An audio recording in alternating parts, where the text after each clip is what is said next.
आगे बढ़ेंगे। अब हम क्या क्या पढ़ चुके हैं? Indian economy on the eve of independence, low level of national income, per capita income, state of agricultural sector, industrial sector, foreign trade, demographic condition, industrial sector, ये सब कवर कर चुके हैं। Next, occupational structure at the time of independence. Occupational structure मतलब population किस चीज में, किस टाइप के ऑक्यूपेशन में इन्वॉल्व थी। Occupational structure refers to the distribution of working persons across different industries. Distribution of working persons across different industries and sectors. During the colonial period, the occupational structure of India showed little sign of change. The state of occupational structure during the British rule, it can be summarized as under.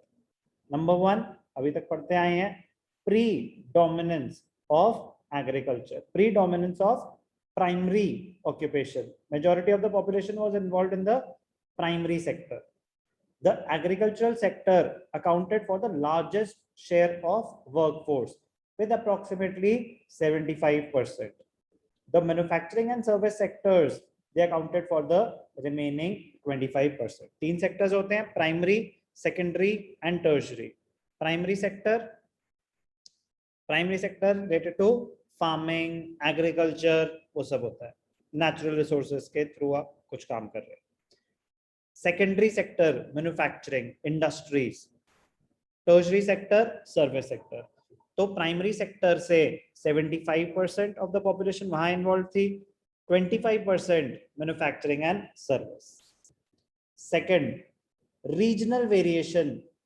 Another striking aspect was the growing regional variation.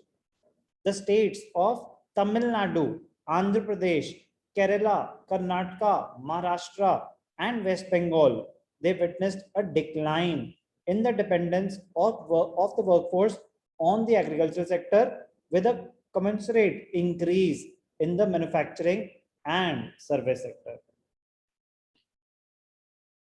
Regional variation, कुछ regions में agricultural sector पे जो dominance थी वो कम हो रही थी, they were shifting to the manufacturing and service sector. कुछ रीजन्स में रीजनल वेरिएशन, कुछ रीजन्स में वही. however, during the same time there had been an increase in the share of workforce in the agriculture sector in the states of Orissa, Rajasthan and Punjab. पहले से ही majority of the population was involved in agricultural sector, but correct transition हो रहा था.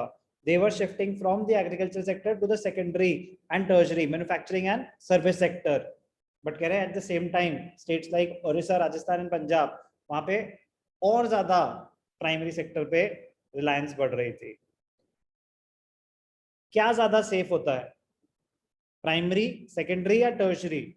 और मतलब as compare to primary, secondary and tertiary ज्यादा safe है या प्राइमरी? अनुष्का और anyone?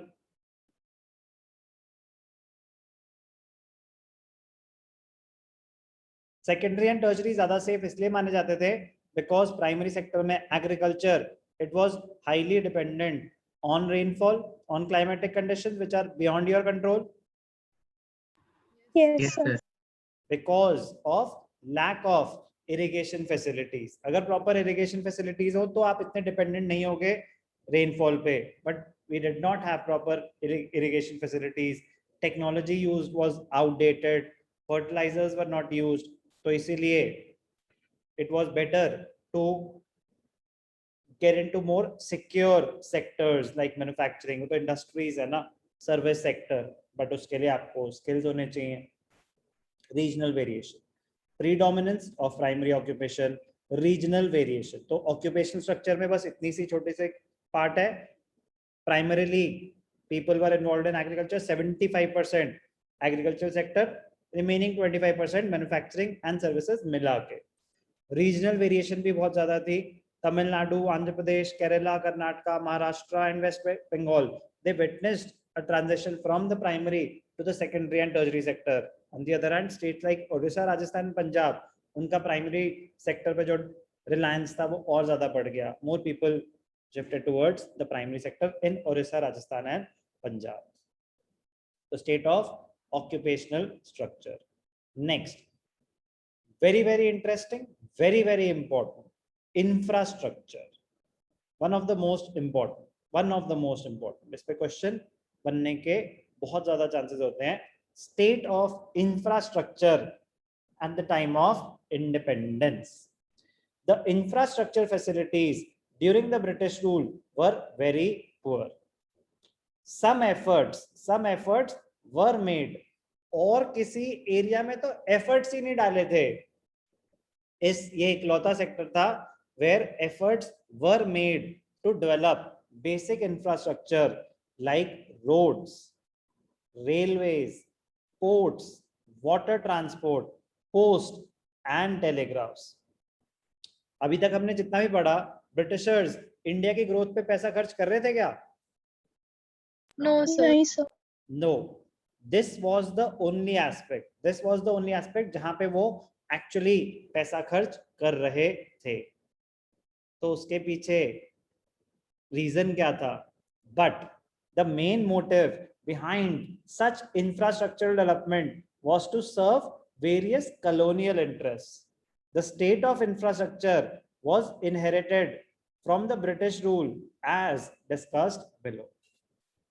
Main motive was to serve various colonial interests. वो अपने benefit के लिए कर रहे थे. एक एक करके discuss करेंगे. Roads. The colonial administration could not accomplish much on construction of roads due to scarcity of funds. करा, ज्यादा खर्चा नहीं करा roads पे. The roads that were built primarily served the interest of mobilizing the army and shifting raw materials. जो रास्ते बना भी रहे थे वो उस हिसाब से बना रहे थे कि आर्मी को एक जगह से दूसरी जगह लेके जाना हो तो रास्ता होना चाहिए, सामान को रॉ मटेरियल से रेलवे स्टेशन तक लेके जाना है, पोर्ट्स तक लेके जाना है, तो वो रूट्स बना रहे थे, वो रास्ते बना रहे थे. इंपॉर्टेंट है ये बहुत ज्यादा. There always remained an acute shortage of all weather roads to reach out to the rural areas during the rainy season. As a result, people living in these areas suffered badly during natural calamities and famines. All weather roads वो होती है, हमारे यहाँ भी नहीं है. बारिश आती है तो आप इरोज गार्डन से कैनवुड नहीं जा सकते, वुडबरी नहीं जा सकते. ऑल वेदर रोड्स वो होती हैं जो हर मौसम को झेल ले. तो अगर वो नहीं झेल पा रही हैं तो जब एक्सेसिव रेनफॉल होगी, फ्लड्स होंगे, तो वो रास्ते सारे बंद हो जाएंगे, वहां खाना पहुंचाना मुश्किल हो जाएगा. नेचुरल कैलामिटीज के टाइम फिर फेमाइन्स और ज्यादा होंगे, खाना नहीं मिलेगा. तो there remain a shortage of all weather roads. Faridabad में तो आज की डेट में भी है, शर्म आती है. इंडिपेंडेंस की बातें कर रहे हैं. At the time of independence आज भी हमारे पास ऑल वेदर रोड्स हर जगह नहीं है. Railways, the most important contribution of the British rule was to introduce railways in India in 1850. The railways affected the structure of the Indian economy in two important ways. Railways enabled people to undertake long distance travel. It broke geographical and cultural barriers and promoted national integration. जब railways आ गया तो it broke geographical and cultural barriers. Movement became very easy. People could undertake long distance travel. It enhanced commercialization of Indian agriculture, which adversely affected the comparative self-sufficiency of village economies in India. जब commercialization हुआ तो shift हुआ था ना food crops से cash crops पे, इसीलिए self sufficiency affect हुई थी. But railways one of the most important contribution of the British rule. Railways also promoted foreign trade, but it benefited the Britishers more than the Indians. इतने अच्छे वो नहीं थे कि ओहो इतनी दूर दूर रहते हैं लोग, बेचारे आपस में मिलेंगे कैसे, चलो ट्रेन बनाए ना. उनका क्लियर कट इंटरेस्ट था सामान की ट्रांसपोर्टेशन, आर्मी की मूवमेंट, उन सब में इजी होता था. Construction of railways led to huge economic losses to the Indian economy, क्योंकि अब सामान बाहर से लाना ज्यादा आसान हो गया था. तो इंडियन इकोनॉमी को लॉसेस, इंडियन सामान इंडियन मार्केट में नहीं बिकेगा, बाहर जाके एक्सपोर्ट होगा. और कमर्शलाइजेशन मतलब वेरियस पॉलिसी चेंजेस ऐसे आ गए, जब रास्ता ही नहीं है तो यहाँ से बाहर सामान जा ही नहीं सकता. अब रास्ता बना देंगे तो फिर मार्केट क्रिएट करेंगे ना कि इंडिया से रॉ मटेरियल्स जाएंगे अब बाहर. तो इंडियन इकोनॉमी, इंडियन इंडस्ट्रीज बहुत ज्यादा अफेक्ट हुई थी. ध्यान से देखना, एक सेकेंड. तो रेलवेज भी ब्रिटिशर्स ने अपने बेनिफिट के लिए प्रमोट किया, बट अपने बेनिफिट के लिए किया तो लोग तो इंडियंस भी इधर उधर घूम पा रहे थे, तो बेनिफिट तो हुआ था. इकोनॉमी को ह्यूज लॉसेस हुए थे, इंडियन इकोनॉमी को. Air and water transport, British government took measures for developing the water and air transport. However, their development was far from satisfactory. Inland waterways proved to be uneconomical. बहुत costly affair था. Ships के through सामान transport करना. As in the case of the coast canal on the Orissa coast. This canal was built at a huge cost, but failed to compete with the railways, and finally the canal had to be abandoned. बहुत पैसा लगा के उसे बनाया गया, फिर भी use नहीं करा. बहुत कॉस्टली अफेयर हो रहा था वाटरवेज के थ्रू सामान ट्रांसपोर्ट करना, रेलवेज चीपर पड़ रहा था. तो air and water transport, the growth was far from satisfactory. Communication, चिट्ठी आई है. Post and telegraphs were most popular means of communication, but ये भी अपने benefit के लिए. The introduction of the expensive system of electric telegraph in India served the purpose of maintaining law and order. Immediately कहीं पे communicate करना था कि ये अटैक करने के मूड में लग रहे हैं, आर्मी भेजो. The postal services, despite serving useful public purpose, they remained all through inadequate. बहुत ही important है. State of infrastructure, one of the most important aspects after agriculture. Infrastructure, roads, railways, air and water transport, communication. क्यों develop किया था उन्होंने infrastructure को? Very very important. 4 marks में question बहुत बार आया हुआ है. What were the reasons for infrastructural development? The basic objective of the British government to develop infrastructure was not to provide basic amenities to the people, but to serve their own colonial interest. वो अपने benefit के लिए ये कर रहे थे, Indian economy को grow करने के लिए या इंडियन पीपल के लिए नहीं.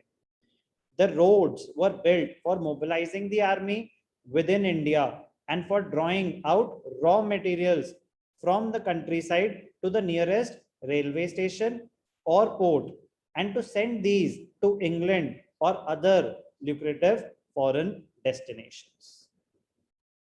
लोगों के लिए नहीं. Railways were developed by the Britishers mainly for 3 reasons. What were the reasons?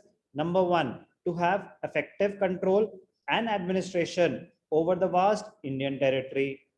Second, to earn profits through foreign trade by linking railways with the major ports.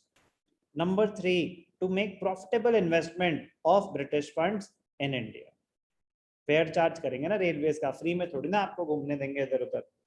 Revenue generate होता था उससे. The system of electric telegraph was introduced at a huge cost to serve the purpose of maintaining law and order. तो 3 चीजें जो develop हुई भी थी, motive promotion of British government और serving the colonial interest, serving their own colonial interest. ये बहुत important line है और बहुत इंपॉर्टेंट क्वेश्चन है इंफ्रास्ट्रक्चर पे. ध्यान से देखना. स्टेट ऑफ इंफ्रास्ट्रक्चर, एक हमने पढ़ा ऑक्यूपेशनल स्ट्रक्चर और इंफ्रास्ट्रक्चर.